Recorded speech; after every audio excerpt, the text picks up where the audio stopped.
Extra classe. Bonjour chers poditeurs et poditrices. Pour ce nouvel épisode Parlons pratique, je vous plante le décor. Nous sommes en Suisse, dans un château médiéval près d'un lac, dans la belle ville thermale d'Yverdon-les-Bains.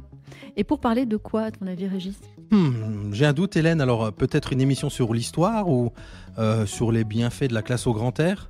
Peut-être sur les grands pédagogues ? On est pile sur la place Pestalozzi ? Eh bien, rien de tout cela. C'est plutôt une émission tournée vers l'actualité brûlante, voire le futur. Nous sommes à l'édition suisse de Ludovia, dont la thématique est « Bienvenue à l'ère de l'intelligence » ou de l'inintelligence artificielle à l'école. Alors, ça n'est pas la première fois qu'Extra Classe se penche sur cette question des IA en éducation. On avait déjà posé les bases dans l'épisode Parlons pratique de début de saison, qu'on avait intitulé « À l'école de l'IA ».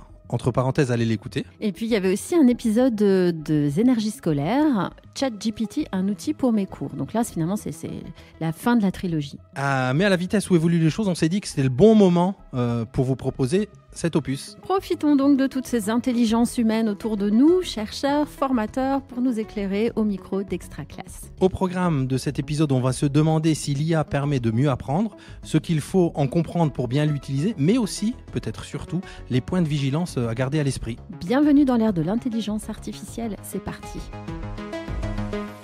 Alors, Biljana Petreska von Ritterzauni, bonjour. Bonjour. Alors, vous êtes professeur associé en didactique de l'informatique auprès de la Haute École de Pédagogie du canton de Vaud. Votre thèse portait sur les neurosciences computationnelles à l'École Polytechnique Fédérale de Lausanne et vous avez suivi vos études postdoctorales à l'Université de Harvard et au Gatsby Unit. Et je précise parce que ça m'a fait briller les yeux, c'est l'endroit où se sont rencontrés les concepteurs de DeepMind. Et ils sont adorables. Vincent Gürtler, bonjour. Bonjour. Vous êtes enseignant d'informatique au gymnase du Bugnon. Alors pour nos auditeurs français, c'est l'équivalent du lycée. Vous avez développé Elosia, un jeu en ligne conçu dans le cadre d'un projet pour la HEP, la Haute École de Pédagogie, et on va en reparler tout de suite. Alors on fonce dans le cœur de l'émission avec cette première partie d'émission qu'on a intitulée « Il n'y a plus qu'à comprendre comment ça marche ». Alors on commence par un défi pour vous, Biljana, un vrai défi là. En quelques mots, est-ce que vous pourriez définir ce que c'est que l'intelligence artificielle ? Pas facile. Oui, et puis il y a plusieurs définitions de l'intelligence artificielle. Celle que moi j'aime bien, c'est l'intelligence artificielle, c'est un programme informatique qui va simuler, je dis bien simuler, l'intelligence humaine. Il y a eu un grand changement de paradigme dans la façon dont l'intelligence artificielle fonctionne. Si je vous demande de me décrire un chat, vous voulez expliquer un programme informatique, qu'est-ce qu'un chat ? Qu'est-ce que vous me répondez ? Une bête avec des poils, une queue, des yeux, des moustaches peut-être ? Très bien, alors je viens de mettre tout ceci dans mon programme informatique et maintenant je vais le tester dans la vraie vie. Et dans la vraie vie, en fait, on se rend vite compte que ça ne suffit pas. Parce que les chats, des fois, ils ont 3 pattes, des fois, ils n'ont pas de poils, des fois, ils ont les yeux fermés. Et c'est beaucoup, beaucoup plus compliqué, en fait, de réaliser cette tâche-là en essayant de décrire toutes les situations, tous les chats possibles, toutes les configurations possibles. Et à un moment donné, avec l'arrivée d'Internet, en fait, et de toutes les données qu'on a pu amasser grâce à Internet, il y a eu un grand changement de paradigme. Et l'intelligence artificielle, elle fonctionne plutôt d'une autre manière. C'est que on va mettre d'un côté toutes les images où il y a un chat, et on va mettre de l'autre côté toutes les images où il n'y a pas de chat. Et on va dire au programme informatique, débrouille-toi. Trouve la structure dans ces données, trouve en fait qu'est-ce qui caractérise un chat. Et moi, je n'ai pas besoin de lui expliquer qu'est-ce qu'un chat. Il a qu'à se débrouiller, il peut trouver lui-même dans la structure des données. Et en fait, ça fonctionne beaucoup mieux. Et c'est un peu ce genre d'intelligence artificielle auquel on a affaire en ce moment. Alors là, l'idée, c'est qu'on va essayer d'ouvrir la boîte noire avec ce que vous nous dites. Et l'enjeu, finalement, pour des enseignants comme pour des élèves, c'est de comprendre comment ça marche et pourquoi c'est un enjeu si important, selon vous. Je pense que on est obligé de nos jours, en tant que citoyen, citoyenne, on est obligé d'avoir un discours sur l'intelligence artificielle. On ne peut pas laisser ça aux GAFAM. Voilà, il faut s'en emparer de ce sujet-là. Pour pouvoir avoir un discours sur ce sujet, il faut un minimum comprendre de quoi il s'agit. Sinon, c'est très très facile de nous évacuer de l'équation. Lorsque les régulateurs voulaient réguler l'IA, en fait, les techniciens sont arrivés en disant « mais vous ne pouvez pas réguler l'IA, parce qu'en fait, vous ne comprenez pas comment ça fonctionne. Donc nous, on doit être sur la table, on doit être là sur la table de négociation pour vous expliquer comment ça marche. » Et en fait, c'est très compliqué d'avoir un discours si on ne comprend pas comment ça marche. Aussi, si, par exemple, j'ai fait un petit jeu sur les biais de l'IA et sur les bulles de filtre, parce que pour le public auquel j'enseigne, les adolescents, c'est un peu les premières dérives de l'intelligence artificielle auxquelles ils sont affrontés à leur jeune âge. Et en fait, j'ai réalisé que ça ne suffit pas de juste leur dire, regardez, ça existe, c'est comme ça, c'est comme ceci. C'est qu'une fois seulement qu'on a compris le mécanisme de pourquoi ça arrive, qu'on arrive à les identifier au moment même où c'est là. Vincent, de votre côté, justement, pour comprendre ces IA, on a parlé, on a encore rien dit de Eleusia. C'est un jeu pour se mettre dans la peau d'une IA pour les lycéens. Est-ce que vous pouvez nous expliquer à comprendre, puisqu'on n'a pas l'image là, en mots? Oui, tout à fait. Alors, c'est un jeu en ligne, multijoueur, interactif, où les élèves essayent de se mettre justement dans la peau d'une intelligence artificielle qui essaye d'apprendre de manière supervisée. Donc, c'est-à-dire que c'est une IA qui apprend à partir d'étiquettes sur les données, par exemple à reconnaître des chats et des chiens, etc., au fur et à mesure de ses prédictions. Donc, le but pour les élèves, c'est de se connecter à la plateforme. Ensuite, l'enseignant va tout simplement prendre un jeu de données, par exemple des visages humains générés par ordinateur, et puis, l'enseignant va choisir une règle secrète que les élèves ne connaissent pas. Par exemple, je n'accepte que les femmes dans le jeu de données.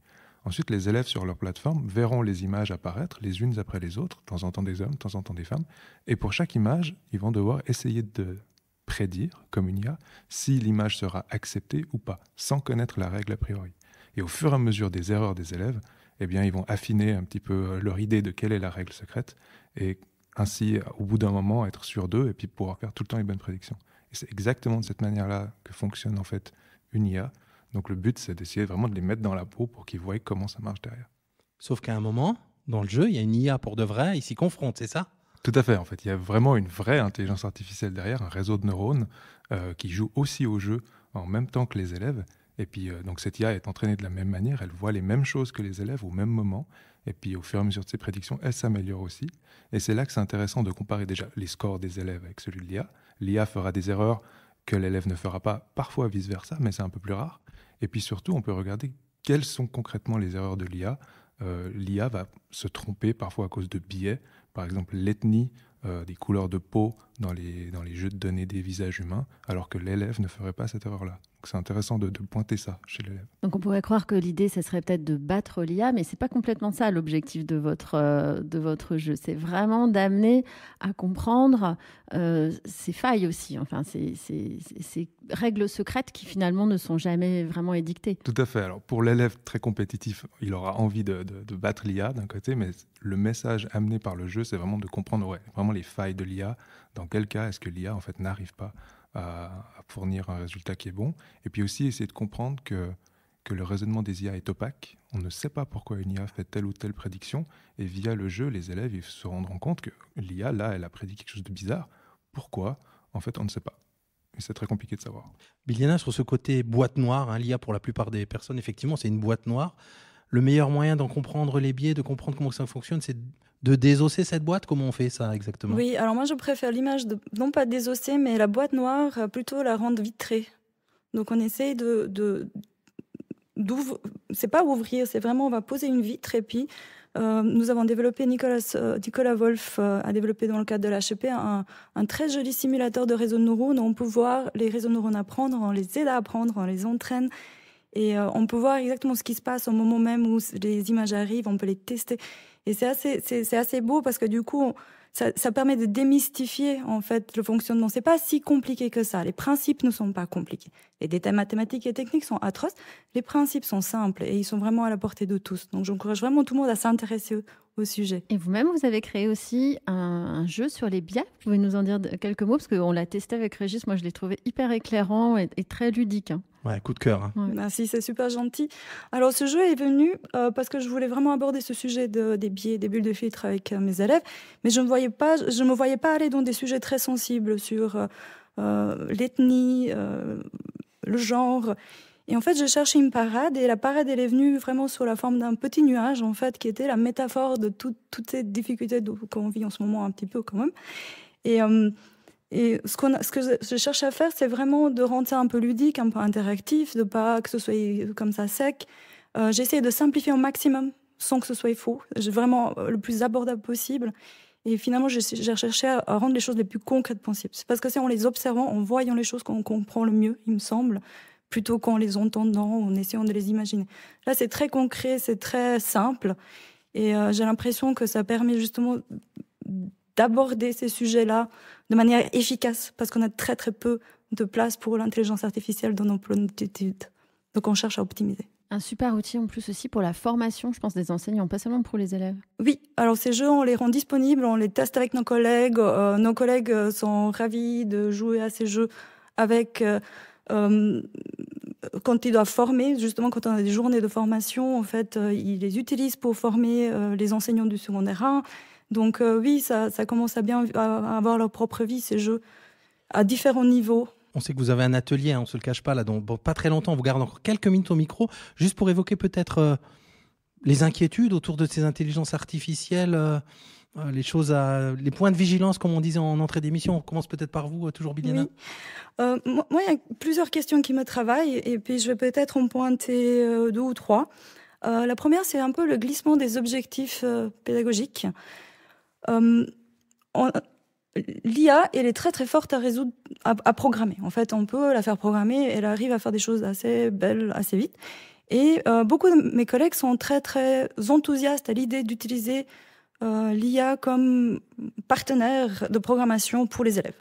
Il y a des belles choses là-dedans, c'est que les élèves, ils arrivent à très très vite produire des belles choses, et puis ils restent motivés, donc ils ne décrochent pas, mais les enseignants sont ravis. Cependant, la question qu'on doit se poser, c'est qu'est-ce que ces élèves ont réellement appris? Qu'est-ce qu'ils ont appris?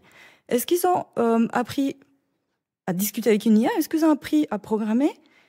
On ne cherche pas, nous, au gymnase, donc au lycée, on ne cherche pas à faire des programmeurs aguerris. On cherche à développer une pensée logique, à leur apprendre comment modéliser des problèmes, comment résoudre des problèmes. Et je ne suis pas certaine qu'en passant par l'IA, on arrive à atteindre ces objectifs-là. On en atteint d'autres, mais pas ceux-là. Donc, le glissement des objectifs. Le deuxième point qui me travaille, moi, particulièrement, c'est comment je vais évaluer des élèves qui l'utilisent à divers degrés. Il y en a qui ne vont pas l'utiliser parce qu'ils veulent faire par eux-mêmes, ce qui est tout à fait honorable, en fait. C'est là où ils vont apprendre le plus. Il y en a qui vont l'utiliser un petit peu pour reformuler, d'autres qui vont l'utiliser carrément pour déléguer. Et moi, je dois donner une note égale à toutes ces personnes qui ont eu un usage différent. Donc moi, je ne sais pas comment résoudre cette difficulté-là. Et je vais finir par une toute petite expérience de pensée. C'est j'ai un tout petit peu peur qu'on se retrouve dans une situation où les élèves, ils font leurs travaux avec des IA. Puis moi, de mon côté, je vais utiliser l'IA pour les corriger. Et à un moment donné, on évacue l'humain de l'équation.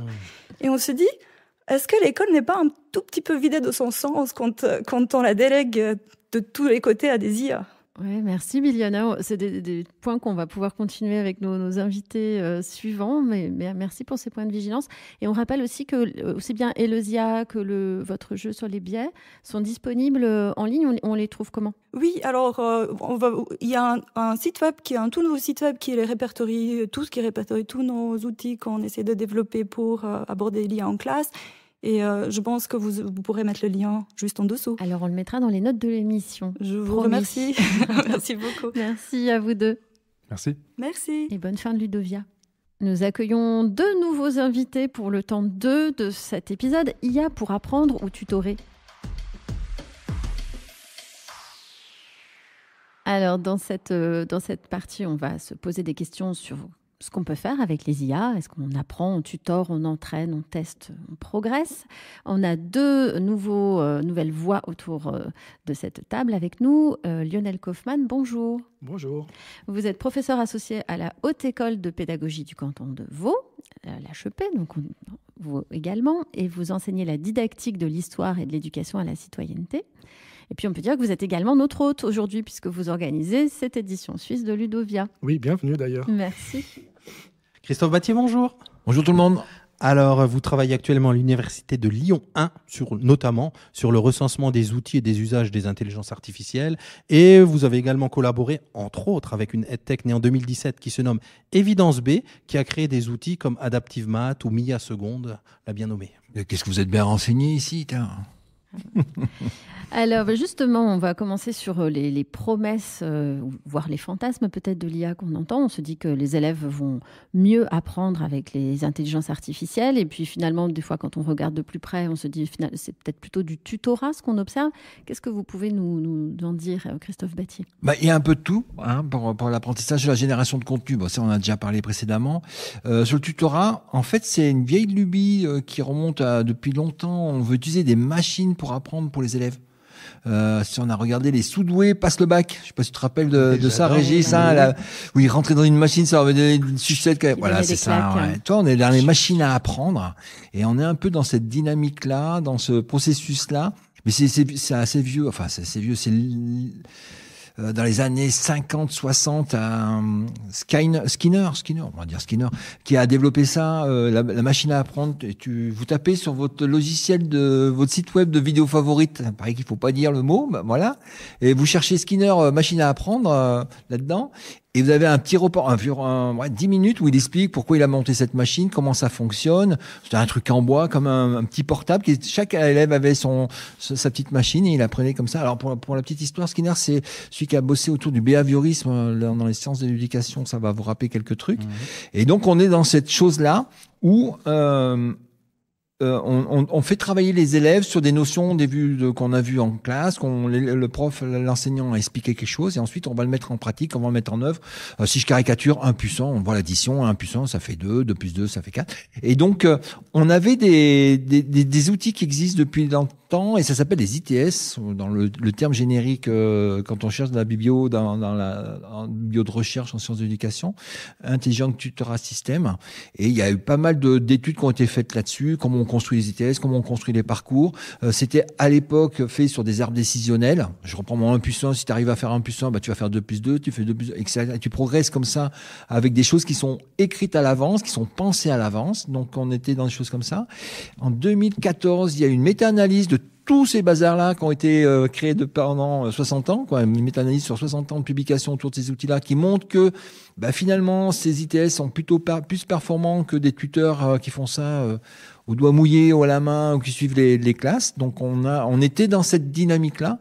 Et là aujourd'hui, ces dispositifs de tutorat intelligent s'appuient sur des choses où on a une convergence de la création de contenu avec les IA génératives, une convergence aussi sur l'évolution.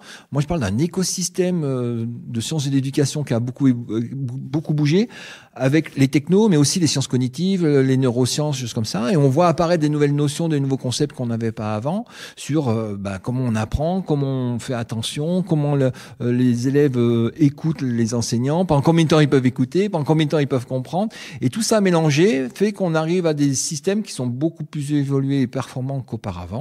Voilà, en quelques mots, j'ai résumé le truc. Qui tiennent leurs promesses peut-être, alors on va le voir. Lionel Kaufmann, sur cet écosystème, on arrive à un moment où tout a l'air d'être bien aligné, il le disait un petit peu, je résume un petit peu la pensée de Christophe Battier, sur les usages concrets que vous pouvez en faire à la HEP, peut-être avec vos étudiants, de tout cet écosystème, je vais le dire comme ça. C'est pas forcément dans le domaine de l'histoire qu'on va plutôt être intéressé à ces éléments de tutorat, vu qu'on est plutôt des démarches qui sont de mettre les élèves dans des situations d'enquêter, d'être des enquêteurs. Il y a évidemment, mais ça reste quand même un fantasme sur la question du tutorat, quels que soient les outils utilisés, comme qu'est-ce que c'est apprendre. Dans les mythologies aussi, par apprendre, on a parlé de Skinner, on peut parler d'Edison qui, au début des années 1900, parlait avec l'arrivée du film, c'était bon, on allait résoudre, on allait créer des films, on allait les diffuser en classe, puis c'est bon, le savoir allait se déverser dans la tête de nos élèves. Donc, toutes ces démarches-là, elles partent quand même d'un principe que, quelque part, spontanément, les élèves vont se mettre dans ces dispositifs-là, que ce soit des dispositifs d'apprentissage. Avec ChatGPT, on a posé une question, on a le résultat d'un contenu, puis c'est bon, il sera appris des élèves. Et ici, tutorat que je mets par rapport à ces machines, alors ça peut jouer un rôle, mais ça enlève toute la question du sens. Et aussi, ça a des éléments où on renvoie en fait l'élève seul face à l'apprentissage et au savoir. Et ça, c'est une vraie question dans pas mal de ces politiques, c'est-à-dire est-ce qu'on apprend seul tout le temps dans son coin? Et je pense que ça enlève toute la dimension sociale de ce qui est de l'ordre de l'apprentissage et du goût d'apprendre. Et ça veut dire voilà, et aussi de l'intérêt ou du but d'avoir une institution qui s'appelle l'école et qui permet de réunir des élèves ensemble dans un cadre d'un projet qui dépasse simplement, entre guillemets, la question de ce qui se passe en classe à un moment T. Et c'est cet ensemble d'éléments qui permet d'apprendre et qu'aucun dispositif technique n'est en mesure de entièrement reproduire. Vous présentiez là, Ludovia, vous faisiez une présentation qui s'appelle « De l'art d'enseigner la réponse à l'art d'enseigner la question ». Et c'est un peu ce que vous dites là, c'est-à-dire que finalement, cette IA que vous allez utiliser pour travailler des prompts avec les élèves et leur apprendre, pas à créer un prompt parfait, mais à poser la meilleure question possible et à affiner, c'est un peu ça, on est dans la métacognition, l'apprendre à apprendre finalement. Et l'IA n'est que le média, je ne saurais pas dire autrement, pour faire ça. L'IA est plutôt une sorte de terrain de jeu qui est là pour interroger sur qu'est-ce qui nous est présenté, qu'est-ce qui nous est rendu. Parce que, évidemment, alors si on n'est pas dans cette logique-là, parce qu'il y a beaucoup de temps quand même qui est passé à l'école sur répondre à des questions que les élèves ne se posent même pas. Alors là, de ce côté-là, je vais être contradictoire un peu avec ce que je disais avant, c'est-à-dire que si effectivement l'école se cantonne à cette dimension-là, alors effectivement des outils comme des skinnériens peuvent le faire, ou des post-skinnériens, on peut en discuter, ou des éléments, on pose un prompt à ChatGPT qui nous donne la réponse sur une thématique. Et si vraiment, alors effectivement, ils seront plus performants, ils vont nettement moins s'énerver qu'un enseignant au bout d'un certain moment, ils ont une forme de neutralité qui peut être... Mais c'est pas ça, quoi.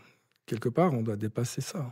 On a un exemple d'utilisation d'IA, on va dire, avec l'enseignant auprès des élèves. Si je reviens vers vous, Christophe, vous nous parliez de système de tutorat, où je crois que ça a été véritablement testé. On a du tutorat avec l'enseignant, avec l'IA seul, les deux ensemble. Il y a des éléments de recherche là-dessus maintenant un peu confirmés? Oui, il y a plusieurs recherches qui ont été publiées. Les dernières, c'est Pierre-Yves Oudéhière de l'INRIA de Bordeaux, l'équipe Flower, qui a travaillé là-dessus, donc testé des... Alors, quand on parle de dispositifs de tutorat, c'est quelques dizaines de minutes par jour, hein. C'est pas des cours pendant 8 heures par jour. Donc l'école, c'est 8 heures par jour.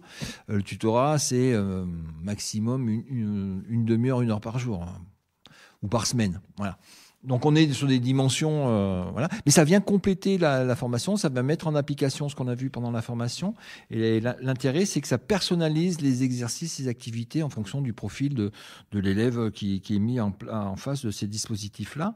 Et donc les dispositifs dont on parle, par exemple, en France, on a un dispositif qui s'appelle le P2IA, qui a un financement par le ministère de l'Éducation nationale, qui a déployé, alors par exemple dans les petites classes, en cycle 2, un dispositif qui fait ça, c'est l'Alilo, pour l'apprentissage du français, et en mathématiques, c'est Adaptive Math. Et donc, c'est dans toutes les écoles primaires de France, avec des milliers d'exercices qui sont enregistrés tous les jours. Donc, c'est quelque chose qui est assez conséquent. On a la même chose à la rentrée avec MIA Seconde, qui sera proposé en français et en mathématiques pour tous les élèves de seconde. Il y en a, ils sont 800 000. Hein, donc, c'est pas... Donc, là, on pourra avoir des retours sur des gros usages, voir un peu l'impact que ça peut avoir. Donc, on est dans ces dynamiques-là. Et ça fonctionne vraiment? Ah ben oui, on va voir. Je le pose un petit peu de manière impromptue comme ça, mais enfin. Oui, parce que on se base sur tous les méta-analyses qui ont été faites, les résultats qui ont été montrés. Je parlais de Pierre-Yves Oudéhière, il a fait des publications où, ce qui est un peu paradoxal, c'est l'IA seule est plus performante qu'une IA accompagnée d'un tuteur ou d'un tuteur tout seul. Alors après, je ne sais pas les conditions du tutorat, de l'activité, comment ça a été cadré pour que on puisse comparer l'IA et le rôle de l'enseignant. Et puis le type d'enseignant qu'on avait, s'il est empathique, s'il n'est pas empathique, s'il est motivé, fatigué, pas tout ça.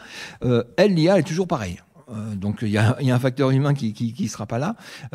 Et donc, mais systématiquement, mais même sur les méta-analyses qui ont été montrées, je sais pas si j'en ai parlé précédemment, on avait cette distinction où les tuteurs automatiques sont plus performants que les tuteurs humains. Voilà. Quand même des questions.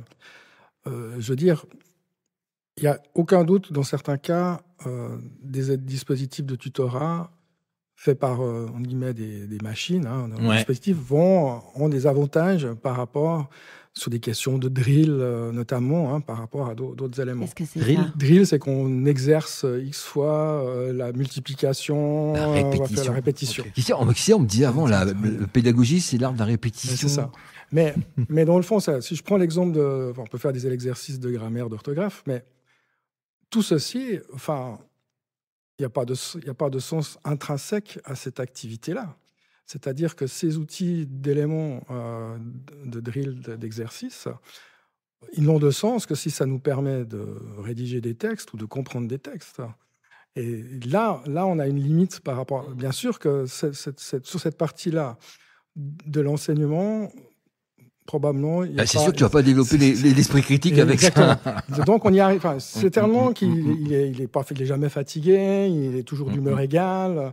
Bon, peut-être qu'il y a quand même des élèves qui ont quand même envie de taper l'IA après. Quand même, si quelqu'un qui est un enseignant qui est tout le temps zen par rapport à lui, il y en a certains qui supportent pas non plus. Je veux dire. Mais majoritairement, ça va jouer un bon rôle. Mais ça reste sur un champ extrêmement étroit de ce que ça veut dire apprendre. Et un autre aspect aussi, parce qu'on a entendu hier une étude, un sondage qui a été fait récemment auprès des enseignants qui sont relativement inquiets, on va dire, par rapport à ces usages. Et une des inquiétudes, c'était sur la curiosité, en fait, sur le fait que ça ait plutôt tendance à ne pas les inciter à être curieux.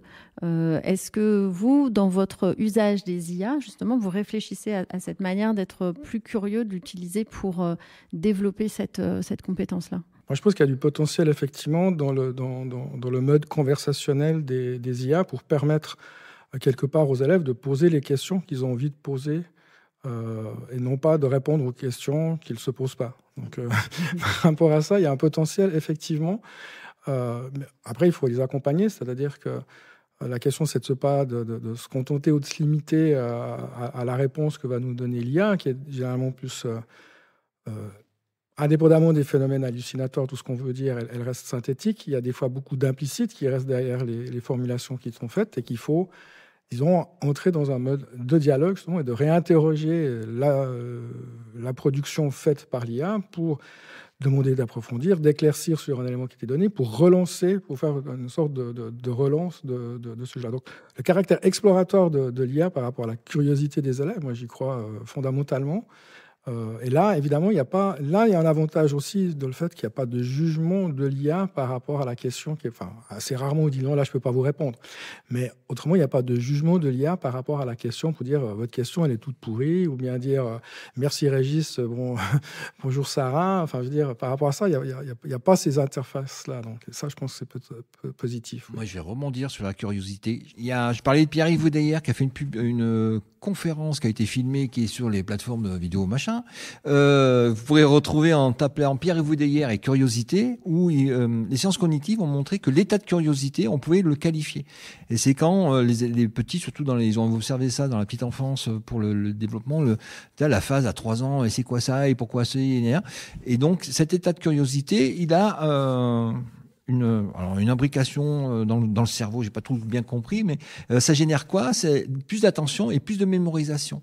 Et donc, on peut générer cet état de curiosité. Donc là, ils sont en train de travailler sur des IA qui génèrent cet état de curiosité, pour être intégré aux ITS ou pour être dans des choses comme ça, pour susciter l'attention et une meilleure mémorisation de la part des élèves. Donc, il y a tout un protocole qui est en train de recherche, qui est en train de se mettre en place autour de ces notions-là, qui sont nouvelles, hein. Tout nouveau, nouveau, tout chaud. Je vous propose qu'on aille dans la troisième partie de l'émission. Ouais, la troisième dimension, allons-y. qu'on a intitulée Vigilance IA. Avec peut-être une première, non pas question, interrogation. On va vous lancer Lionel Kaufmann. On a entendu dans votre présentation, encore une fois, un usage de l'intelligence artificielle qui nous a particulièrement parlé autour de la mémoire, je ne vais pas en dire plus, de Steven Spielberg, de la liste de Schindler. Je fais un teaser, là. C'est quoi cette affaire? Oui, c'est-à-dire qu'à un moment donné, il y a eu tout d'un coup, c'est l'interrogation sur les modes de fonctionnement dans des dispositifs qui permettent d'interroger, en fait, des personnalités, etc., et qui rendraient un résultat. Et qu'on peut faire avec, qui se mettent en place avec les IA génératives actuelles. Mais en fait, ça a relancé un écho pour moi par rapport à des dispositifs peut-être moins perfectionnés d'IA, enfin on n'est pas dans les modèles d'IA génératifs, puisque c'est une dizaine d'années en arrière, mais qui sont basés en fait sur le projet de Spielberg, qu'il a lancé après la diffusion de la liste de Schindler, où face aux témoins de la Shoah ou de l'Holocauste, vous choisissez votre terme, et leur disparition progressive, il a entrepris tout un programme de récolte de témoignages vidéo de ces témoins, ces 50 000 enregistrements vidéo à travers toute l'Europe, enfin tout le monde, qui est catégorisé par langue, par pays, etc. Puis après, ils ont été un peu plus loin du fait que la vidéo, c'est quand même un phénomène qui reste statique, on est obligé de... Voilà, pour reprendre avec certains de ces témoins, pour les filmer en même temps en créant des hologrammes, et qui permettent après aux élèves ou à Kidam d'interroger cet hologramme pour avoir des réponses sur sa vie, etc. Et donc le fonctionnement derrière, il sera exactement celui de ChatGPT, moins complexe ou peut-être, mais il est exactement le même fonctionnement. Et ça interroge en fait sur la nature même du témoignage en histoire, puisque ici on n'est plus que dans une mémoire, en fait, on ne sait plus trop comment la qualifier, puisque dans tous les travaux d'histoire, alors l'histoire orale a certains protocoles, certaines méthodes, mais on a un témoignage qui est produit à un instant T et qui a sa matérialité, qui a son sens au moment de sa réalisation. Et ici, on a un double problème, dans le fond, par rapport à l'histoire, au niveau épistémologique, c'est-à-dire que ce témoignage, il est plus resitué, même si c'est à un moment de la question de l'élève, mais il est plus situé fondamentalement, il est totalement situé virtuellement. Et puis, les propos, ils sont recomposés. Et donc, ce n'est pas les propos tels qu'ils ont été indiqués par le témoin. Et là, toute l'opération historiographique, elle est mise en difficulté par rapport à une telle production de témoignages. Et ça fait écho quand même à plusieurs IA génératives là, avec lesquelles il y a d'ailleurs des ateliers aujourd'hui sur ce sujet-là, sur caractère IA, c'est ça, un truc comme ça. Le fait de pouvoir travailler, le fait de pouvoir interroger Napoléon ou d'autres personnages historiques, ça modifie quand même la discipline historique elle-même, finalement, ces outils-là. C'est comme si on travaillait avec du faux. Et comment vous l'abordez, vous, en tant qu'enseignant, auprès de vos étudiants, qui eux-mêmes vont être des enseignants ? Bon, cette ère du faux, quand on regarde la série Apocalypse de Costel et Clark, on est à certains moments dans les mêmes types de dispositifs, puisqu'on recompose les images, on les colorise, on a un discours qu'on plaque, on cherche des images pour atténuer un discours. Donc, quelque part, c'est des procédés qui ne sont pas nouveaux, c'est-à-dire que ça demande vraiment de questionner qu'est-ce qu'on a en face de soi. C'est vraiment aussi de se poser les questions, d'interroger le résultat qui nous est proposé dans cette visualisation, on va dire, de l'histoire. Et donc, ce n'est pas nouveau. Les enseignants ont déjà beaucoup pratiqué en fait en récupérant des documentaires, en donnant une sorte de discours de vérité en utilisant Apocalypse par exemple pour remplacer le discours du maître. Donc on n'est pas dans des dispositifs qui ne sont pas utilisés mais qui ne sont pas questionnés. Et je pense que là ça nécessite déjà un questionnement de la part de l'enseignant. Parce que quand est paru notamment ces hologrammes, il y en a beaucoup qui ont trouvé ça super, on va vraiment pouvoir interroger des témoins qui ont disparu, etc. Et des gens qui sont historiens, qui ont une formation, sans se préoccuper en fait de qu'est-ce qu'on a en face de soi. Et je pense que la première étape, c'est évidemment par rapport aux enseignants. Et après, en classe, c'est avec les élèves, c'est-à-dire d'interroger cet élément, de faire ce travail de recontextualisation, de dire comment est-ce qu'il a été produit, etc. Quand ? Parce que le quand, c'est une vraie question, le quand par rapport à ce témoignage. Eh oui. Et c'est vertigineux. C'est vertigineux. Et donc, ça c'est de nouveau de susciter de nouveau, on retourne à l'art de la question, plutôt que d'avoir la réponse du témoin, puis voilà, c'est comme ça que ça s'est passé, quoi. Il y a une autre question qui est vertigineuse, que je vais vous poser, Christophe, un petit peu, encore une fois, de manière abrupte, finalement. J'ai l'impression que tout est IA. Comment on distingue là de nos jours, puisque c'est le grand phénomène, le moindre algorithme, on dit que c'est de l'IA. Parfois, il n'y a même pas d'algorithme, on dit que c'est de l'IA. Comment on fait la différence? Est-ce que ça vaut même la peine de la faire? Ces enjeux-là, ils sont aussi importants, un point de vigilance. C'est commercial. Hein. Quand on a vu à un moment tous les cours en ligne, c'était des MOOC. Donc, il fallait faire des MOOC pour vendre du MOOC. Là, tu mets IA partout, ça fait vendre. Donc c'est le buzzword du moment. Donc il n'y a pas forcément d'IA partout. Il y a un bouquin qui était assez sympa, là j'ai lu il n'y a pas très longtemps, que j'ai amené, je me rappelle plus de la référence, mais toi tu es un garçon qui note tout. Kate Crawford. Oui, c'est ça. C'est le titre. Contre-Atlas de l'intelligence artificielle. Heureusement que vous êtes là. Hein. Ouais. En livre de poche, vous le trouvez sur les plateformes de vente de bouquins. Et elle donne des IA une vision un peu différente en disant, parlant même d'IA Potemkin, où chez Amazon par exemple, on dit c'est de l'IA, puis derrière c'est des petites mains qui traitaient à la main les requêtes, les informations. Dans l'IA aussi pour calibrer les modèles, il y a les petites mains qui interviennent. Donc il y a encore beaucoup d'actions humaines derrière, mais c'est le mot buzz du moment, c'est le mot marketing, c'est le mot qui fait vendre, c'est le mot à la mode. Et donc moi je suis spécialiste IA, et puis voilà. Mais derrière, il n'y a pas forcément de l'IA, mais la définition est assez simple, c'est quelque chose qui résonne comme un humain. Donc l'humain, il y a des raisonnements très basiques, donc tu peux mettre le mot IA derrière aussi. Hein. Vous voulez réagir, Lionel? Oui, il y a des fois pas beaucoup d'intelligence et pas beaucoup d'artificiel. Ouais. D'où le titre de ce Ludovna finalement. Non, une autre question pour vous, Lionel, tout aussi concrète que tout à l'heure. On a bien aimé vous entendre parler du fait de ce travail du prompt avec les élèves et de leur faire finalement déclarer leur usage de l'IA, qui est quelque chose qu'on n'entend pas beaucoup. Hein. On se dit tous que l'élève le fait de façon cachée, l'enseignant le fait de façon cachée. Elle disait tout à l'heure Biliana un petit peu. Mais rien que le fait d'expliciter comment ils utilisent ce prompt pour rendre les travaux, je trouve que c'est un levier super intéressant.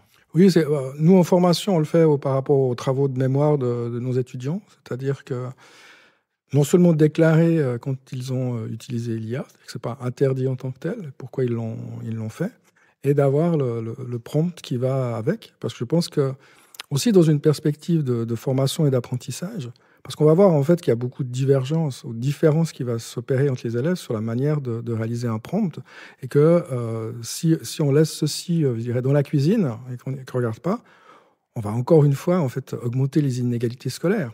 Parce que en fait, c'est ça, c'est-à-dire qu'on sait qu'il y a des inégalités scolaires, mais c'est pas dû à l'école, mais l'école, elle a une responsabilité d'éviter que ces inégalités scolaires, elles augmentent. Alors, il y a d'autres phénomènes que la question du recours numérique, mais on sait que dans les apprentissages des élèves, beaucoup de travaux montrent que ces inégalités scolaires avec le numérique naissent du manque de diversité des usages faits en classe, et qui laissent un peu, parce qu'on laisse ça de côté, et qu'en plus on a tendance par rapport aux élèves les plus en difficulté de ne pas diversifier les usages avec le numérique, et que c'est là qu'on augmente très largement les inégalités.